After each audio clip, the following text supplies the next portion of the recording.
Hello friends, जय जगन्नाथ। आज तैयारी करिया पनीर चिल्ली। आसतु एठी आमे कैप्सिकम, पियाज, अदा, रसुण, कंचा लंका काटी नीचे।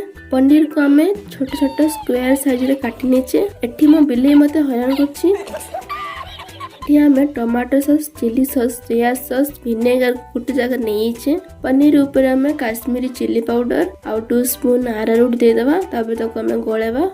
एठी मामा चामच स्टाइल में गोळुछंदी। तापर से भगवान को दियाइतिबा हाथ को प्रयोग करछंदी। को भलो किना गोळई गोटे बैटर टे तयारी करना ताको छानिया पई। तापर मु ए ब्लैक मैजिक करछि। ए मैजिक सिखिया पई मते एबे करंती लाइक और सब्सक्राइब आ कमेंट। तापर पैन रे तेल देई कटा पियाज, तापर अदा, रसुण, कंचा लंका को देई अल्प सिजेला पर हम कैप्सिकम देछे। एडी चाहिने आपण टमाटो भी पकेई परिबे। घरे थिबा देसी मसाला हमें पकेइछे, जेमिति का हळदी, लूण, लंका गुंड, धनिया गुंड।